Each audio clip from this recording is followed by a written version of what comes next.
अस्सलाम वालेकुम dear students. चूँकि आज का टॉपिक हमारा जो है वो है फूड चेन। ये क्लास 11th सब्जेक्ट है एनवायरमेंटल साइंस। तो फूड चेन आपने सुना भी होगा, पढ़ा भी होगा, आप इससे बखूबी वाकिफ होंगे। ये क्या है? ये एक ऐसा अमल है जिसमें एक ऑर्गेनिज्म दूसरे ऑर्गेनिज्म पर डिपेंड होता है। क्योंकि आप बोलेंगे अब डिपेंड तो सारे होते हैं। बिल्कुल डिपेंड दुनिया में सब सारे होते हैं एक दूसरे पर। अलबत्ता यहाँ पर एक ऑर्गेनिज्म डिपेंड होता है but in a need of food. उसको ज़रूरत है ग़िज़ा की, यानी ग़िज़ा के हवाले से वो एक दूसरे पर डिपेंड होते हैं। ठीक है।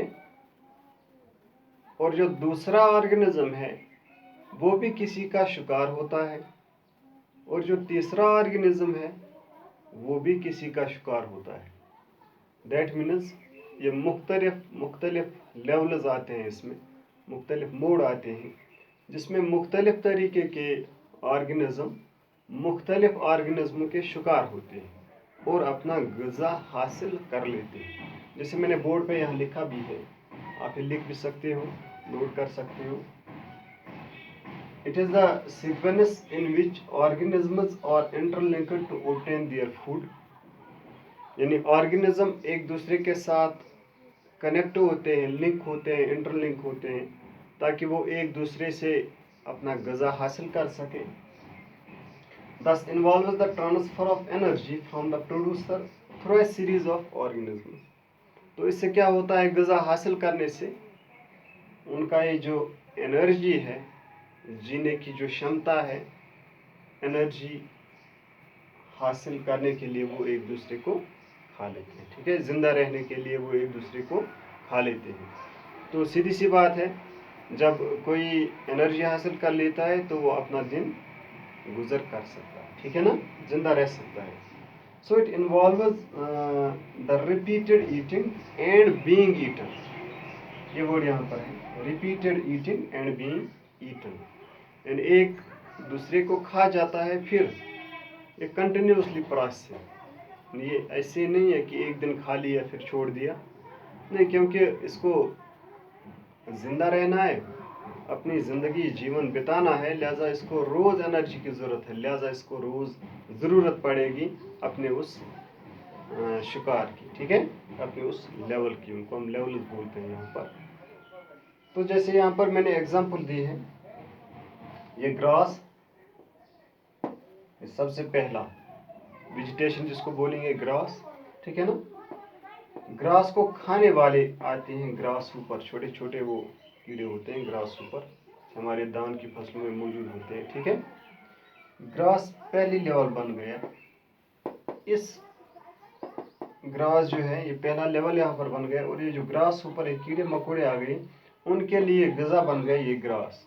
ये ग्रास ऊपर जो है अपनी ज़िंदगी बसर करते हैं ग्रास से। ठीक है, मगर इस ग्रास ऊपर के पीछे भी कोई जानवर पड़ा है, दोज आर फ्रॉग्स। ये भी इसको ऐसे ज़िंदा नहीं छोड़ते हैं, इनको खाने वाले भी यहाँ अल्लाह ताला ने बनाए हैं फ्रॉग्स में। ठीक है, जिनको खा जाते हैं, लिहाजा इनका ग़िज़ा ये बनते हैं, इनका ग़िज़ा ये बनते हैं। ठीक है, इस फ्रॉग को भी खाने वाले पीछे से आता है, दैट इज स्नेक। सांप इनको डस जाता है, खा लेता है, इस सांप का ग़िज़ा बनता है अब फ्रॉग। ठीक है, इस स्नेक को भी अब पीकॉक खा लेता है, हॉग खा लेता है, या कोई और जानवर खा लेता है। ठीक है ना, इसको भी खाने वाला बन गया कोई और, उस जानवर को खाने वाला कोई और भी बन सकता है। ठीक है ना, इन लेवल बढ़ भी सकते हैं। ठीक है, दैट मीन्स एनर्जी यहाँ से निकल गई, इसमें शिफ्ट हो गई क्योंकि इसने इसको खाया। अब इसकी एनर्जी यहाँ से यहाँ पर शिफ्ट हो गई, यहाँ की एनर्जी इसमें शिफ्ट हो गई, और लास्ट पे इसमें शिफ्ट हो गई। तो सब एक दूसरे के साथ इंटरलिंक है, कनेक्टेड है। ठीक है, जब एक कनेक्शन बन गया तो ये सब अपनी ज़िंदगी अच्छे प्रकार से बताते हैं। ये लैंड का मैं बोल रहा हूँ, लैंड फूड चेन, यानी जो हम अपने इस लैंड ज़मीन पर देखते हैं। अगर हम वाटर की बात करेंगे, एक्वाटिक फूड चेन की, तो वहाँ पर हो सकते हैं फाइटोप्लैंक्टन, छोटे छोटे होते हैं ये प्लांट के किस्म होते हैं, उनको खाने वाले होते हैं ज़ूप्लैंक्टन वहाँ पर, वो एक स्मॉल इंसेक्ट्स और माइक्रो ऑर्गेनिज्म ये होते हैं, ठीक है। तो इन माइक्रो ऑर्गेनिज्म को खा लेते हैं स्मॉल फिशेस, छोटी छोटी मछलियाँ खा लेते हैं, छोटी मछलियों को फिर बड़ी मछलियाँ खा लेते हैं, ठीक है ना। इस तरह से ये